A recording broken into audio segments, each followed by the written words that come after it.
भारत माता की। अरे जरा जोरात आवाज। भारत माता की। छत्रपती शिवाजी महाराज की। धर्मवीर छत्रपती संभाजी महाराज की। हिंदवी स्वराज्याचे सरसंस्थापक छत्रपती शिवरायांना मानाचा मुजरा करतो। भारतीय राज्यघटनेचे शिल्पकार भारतरत्न डॉक्टर बाबासाहेब आंबेडकर यांना मानवंदना अर्पित करतो। आणि या नगरपालिकेच्या प्रचार सभेमध्ये मंचावर उपस्थित असलेले आपल्या राज्याचे माजी मुख्यमंत्री आपले भूमिपुत्र माननीय अशोकराव चव्हाणजी, आमचे नेते माननीय गोपीनाथरावजी मुंडे यांचा वारसा समर्थपणे चालवणाऱ्या राज्याच्या पर्यावरण मंत्री सौ पंकजाताई मुंडे, खासदार अजितजी गोपछडे, सन्माननीय आमदार डॉक्टर तुषार राठोडजी, राजेश पवारजी, जितेश अंतापूरकरजी, डॉक्टर संतोकराव हंबर्डे, संजयजी कोडगे, अमरनाथजी राजूरकर, किशोरजी देशमुख, देवीदासजी राठोड, एकनाथजी पवार, लोह्याचे आपले नगराध्यक्ष पदाचे उमेदवार गजानन सूर्यवंशी, कंधारचे आपले उमेदवार गंगाप्रसाद यन्नावार, श्री सचिन साठे, ज्यांनी भारतीय जनता पक्षाच्या सर्व उमेदवारांना पूर्ण पाठिंबा दिला, ते शिवा संघटनेचे राज्याचे प्रमुख श्री मनोहरराव धोंडे, डॉक्टर माधव पाटील उच्चेकर, श्री कल्याण सूर्यवंशी, चित्रलेखाताई गोरे, चंद्रसेन पाटील, केरबा सावकार बिडवई, बालाजी पंडागळे, लक्ष्मणराव ठक्करवाड, विजयजी धोंडगे, माणिकराव लोहगावे, बाळूभाऊ खोमणे, मंचावर उपस्थित सर्व मान्यवर आणि या ठिकाणी उपस्थित माझ्या सर्व माता भगिनी आणि बंधूंनो, आज मला अतिशय आनंद आहे की लोहा कंधार या नगरपालिकांच्या प्रचाराच्या निमित्ताने मी आपल्यामध्ये या ठिकाणी उपस्थित आहे। कालच 26 नोव्हेंबर झाली। 26 नोव्हेंबर म्हणजे आपल्या संविधान दिन। 26 नोव्हेंबर 1949 रोजी भारताच्या संविधान सभेने भारतरत्न डॉक्टर बाबासाहेब आंबेडकरांनी जे संविधान दिलं ते स्वीकारलं, ते भारताला अर्पित केलं आणि त्यानंतर 26 जानेवारी 1950 पासनं ते संविधान आपल्याला लागू झालं। हा संविधान हे आपलं संविधान आणि हा संविधान दिवस याकरता महत्त्वाचा आहे की आज जी निवडणुकीची प्रक्रिया आपण करतोय, ज्या लोकशाहीमध्ये आपण जगतोय, ज्या लोकशाहीने आपल्याला मताचा अधिकार दिला, तो अधिकार भारतरत्न डॉक्टर बाबासाहेब आंबेडकरांच्या संविधानामुळे आपल्याला मिळालेला आहे। आणि या संविधानाने या देशामध्ये लोकशाहीच्या माध्यमातून समता आणली। या देशामध्ये टाटा आणि बिर्लालाही एकाच मताचा अधिकार ठेवला आणि गरीबातल्या गरीब माणसालाही एकाच मताचा अधिकार ठेवला आणि या लोकशाहीमध्ये सर्वांना समानतेवर आणण्याचं काम या लोकशाहीच्या माध्यमातून झालं। एक काळ असा होता, या देशाचा राजा हा राणीच्या पोटी जन्माला यायचा। राणीच्या पोटी जन्माला येणारा देशामध्ये राज्य करायचा। पण भारताच्या संविधानाने सांगितलं, देशाचा राजा हा राणीच्या पोटातून पैदा होणार नाही, तो मतांच्या पेटीतून पैदा होईल। जनता ज्याला निवडून देईल तोच या ठिकाणी राज्य करेल। आणि म्हणून ही निवडणूक अत्यंत महत्त्वाची निवडणूक आहे। देशाची लोकसभा, राज्याची विधानसभा, तशीच आपल्या शहराची नगरपालिका, नगरपरिषद, नगरपंचायत ही तेवढीच महत्त्वाची आहे। आणि सगळ्यात महत्त्वाचं जर काही असेल तर अनेक वर्ष आपल्या देशामध्ये सरकार आली, सरकार गेली, पण कोणत्याही सरकारने शहरांकडे लक्ष दिलं नाही। आपण नेहमी असं समजायचो आणि ते योग्यही आहे की भारत गावांमध्ये राहतो आणि म्हणून गावांकडे लक्ष दिलं पाहिजे. पण गावांकडे लक्ष दिलं पाहिजे याचा अर्थ शहरांकडे दुर्लक्ष केलं पाहिजे असं नाही. वर्षानुवर्ष आपण शहरांकडे दुर्लक्ष केलं आणि परिणाम काय झाला?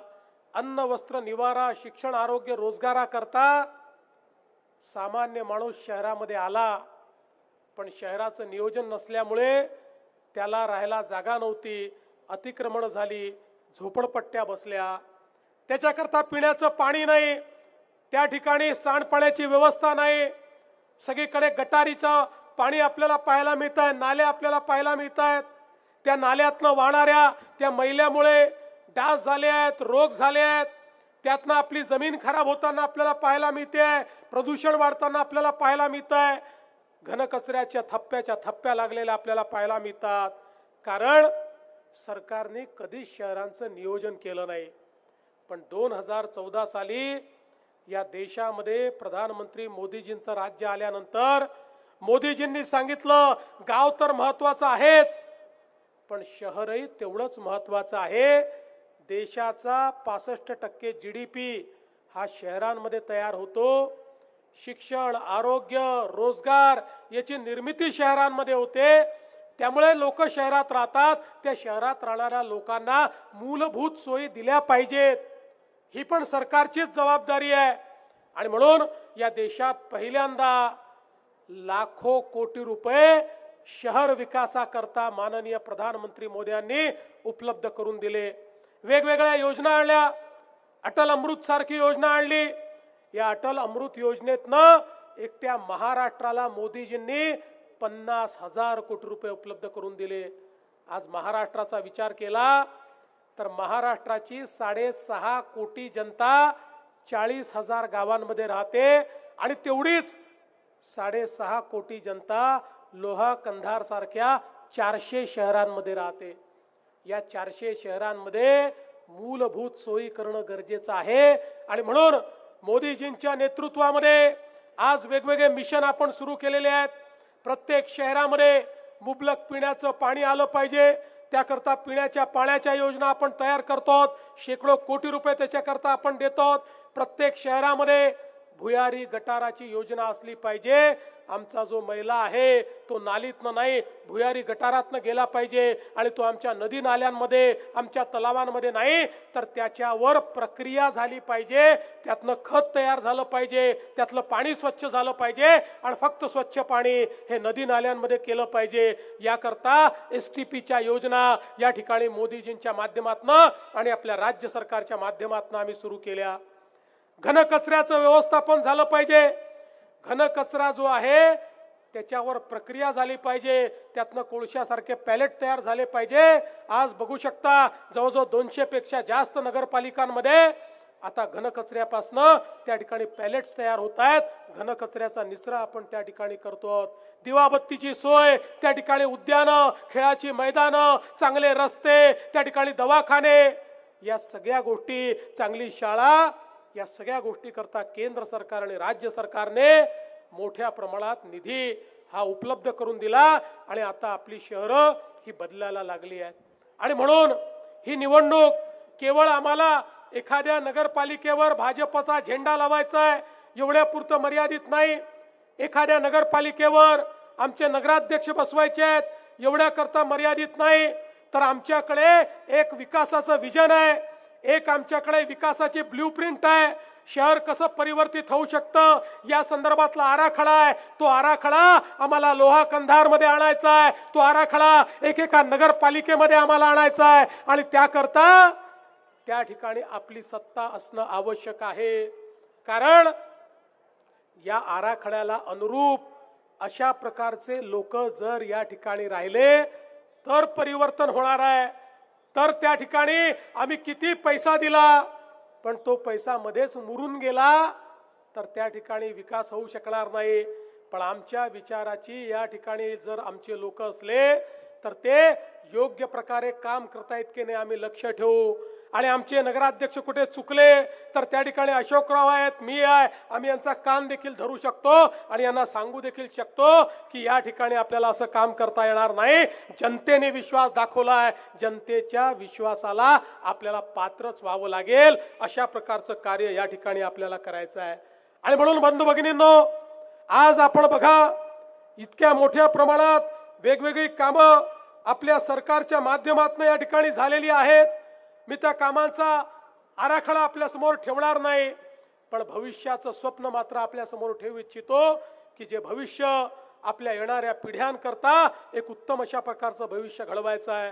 मोदीजींनी सांगितलं आपल्या राज्यामध्ये देखील आता प्रत्येक शहरामध्ये आपण अतिक्रमण नियमित करणं सुरू केलेलं आहे.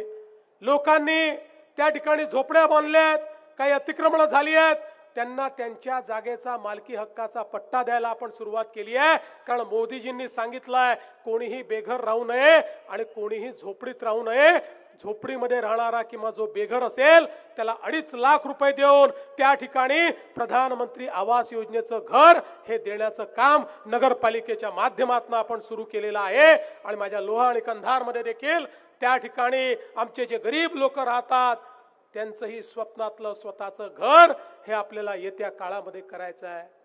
बंधू भगिनींनो, आम्ही केवळ बोलबचन देणारे बोलणारे लोक नाही आहोत, आम्ही जे बोलतो ते करून दाखवणारे लोक आहोत.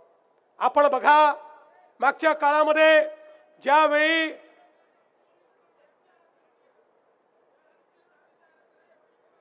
कशाचं वर्गीकरण करणार आहे, अंतिम टप्प्यात आहे, काळजी करू नये. राहू दे त्यांचा प्रश्न बरोबर आहे, राहू दे, प्रश्न बरोबर आहे त्याचा बाबा. करणार वर्गीकरण करणार आहे. त्या संदर्भात न्यायमूर्तींचा रिपोर्ट पुढच्या महिन्यात येणार आहे, मग आपण ते करणार आहोत. आणि म्हणून बंधू भगिनींनो, या ठिकाणी आपण हे लक्षात घेतलं पाहिजे, काही काळजी करू नका, त्यांचा प्रश्न सोडवलाय आपण. बंधू भगिनींनो, आपण हे लक्षात ठेवा की या ठिकाणी या निवडणुकीच्या माध्यमातून जी आश्वासनं आम्ही देतो ती आश्वासनं आम्ही पूर्ण करणारे लोक आहोत. तुमच्या आशीर्वादाने या ठिकाणी पूर्ण बहुमत आपल्याला विधानसभेमध्ये मिळालं. देशाच्या इतिहासामध्ये सर्वाधिक आमदार हे आपले या विधानसभेमध्ये तुम्ही निवडून दिले. आणि बघा, तुम्ही आमदार निवडून दिल्यानंतर त्या ठिकाणी आमचे विरोधक काय म्हणायचे? आमचे विरोधक म्हणायचे आता यांचे एवढे आमदार निवडून आले, आता हे लाडकी बहीण योजना बंद करणार. 1 वर्ष झालं लाडकी बहीण योजना सुरूच आहे. आणि माझ्या बहिणींना सांगतो, जोपर्यंत तुमचा देवा भाऊ मुख्यमंत्री आहे तोपर्यंत लाडकी बहीण योजना कोणी बंद करू शकत नाही. आणि आता केवळ लाडकी बहीण योजनेपुरतं मर्यादित राहायचं नाही आहे, आपल्याला आता लखपती दीदीचा कार्यक्रम राबवायचा आहे. या ठिकाणी मी सूर्यवंशीजी आपल्याला आणि गंगाप्रसादजी आपल्याला दोघांनाही सांगतो, ही जनता तुम्हाला निवडून देणार आहे, पण निवडून आल्यानंतर माझ्या सगळ्या लाडक्या बहिणींना लखपती दीदी बनवण्याचं काम हे तुमच्यावर आम्ही सोपवून जातो. तुम्हाला त्या ठिकाणी माझ्या लाडक्या बहिणींना लखपती दीदी करायचं आहे. बंधू भगिनींनो, आपण शेतकऱ्यांना मोफत वीज देण्याचा निर्णय घेतला, तोही आज आपला चाललेला आहे. जे काही आपण निर्णय करतो त्याच्यापासून कधीच मागे आपण हटत नाही. आपल्याला माहिती आहे, आपण प्रत्येक नागरिकाला 5 लाखापर्यंत महात्मा फुले जनारोग्य योजनेच्या माध्यमातून मोफत उपचार देण्याचा निर्णय घेतला. आणि हा निर्णय घेतल्यानंतर काही लोक आमच्याकडे आले, म्हणाले साहेब चांगला निर्णय आहे, 1300 आजारावर तुम्ही उपचार करताय, पण 1300 आजार पुरेसे नाही आहेत. अनेक आजार असे आहेत की जे तुमच्या यादीत नाही. त्याचं ऑपरेशन आम्हाला करावं लागलं तर लाखो रुपये आम्हाला खर्च करावे लागतात. गरीब मध्यमवर्गीयांनी ते पैसे आणायचे कुठनं? आम्ही नव्याने पूर्ण रिसर्च केला आणि रिसर्च करून आता 1300 नाही 2400 आजारांकरता तुम्हाला मोफत इलाज हा राज्य सरकारच्या माध्यमातून देण्याचा निर्णय आम्ही घेतला. आणि एवढंच नाही तर 9 आजार असे आहेत की ज्याच्याकरता 5 लाखापेक्षा जास्त त्या ठिकाणी खर्च येतो. अशा 9 आजारांकरता 15 लाख, 20 लाख, 35 लाखापर्यंतचा खर्च हा राज्याच्या सरकारने करायचं आम्ही ठरवलं. कुठलाही आमचा गरीब हा त्या ठिकाणी उपचाराविना राहणार नाही, हा आमचा प्रयत्न आहे. आणि म्हणूनच आज जनसमर्थन मिळतंय या नांदेड जिल्ह्यामध्ये. मग त्या ठिकाणी मुखेड सारखं आमचं शहर आहे. आज आमचे आमदार डॉक्टर राठोड या ठिकाणी आहेत. मुखेड शहराचा हद्दवाढीचा प्रस्ताव आहे. नगरपालिकेच्या निवडणुकीनंतर डॉक्टर तुषार राठोड काळजी करू नका, तुमचा हद्दवाढीचा प्रश्न असो, 108 कोटीचा भूमिगत गटार योजनेचा प्रश्न असो, तुमचा MIDCचा प्रश्न असो, हे सगळे प्रश्न सोडवण्याची जबाबदारी या देवाभाऊची आहे. ती निश्चितपणे आपण सोडवून देणार आहे. आणि राजेश पवारजी, तुम्ही पण काळजी करू नका. धर्माबाद आणि उमरीमध्ये तुम्हाला जे जे आवश्यक आहे ते देण्याचं काम या राज्य सरकारच्या माध्यमातून सगळा विकास करण्याचं काम हे आपण करू. आणि आज मी आपल्या लोहा आणि कंधारच्या या संपूर्ण जनतेला या ठिकाणी विनंती करतो. लोह्यामध्ये गजानन सूर्यवंशीजी आणि कंधारला गंगाप्रसाद यन्नावारजी यांना तुम्ही निवडून द्या. 2 तारखेला कमळाचं बटन दाबून कमळाची चिंता तुम्ही करा. पुढचे 5 वर्ष तुमची चिंता आम्ही करू, हा विश्वास तुम्हाला देतो. आणि माझं बोलणं संपवतो. धन्यवाद. जय हिंद, जय महाराष्ट्र.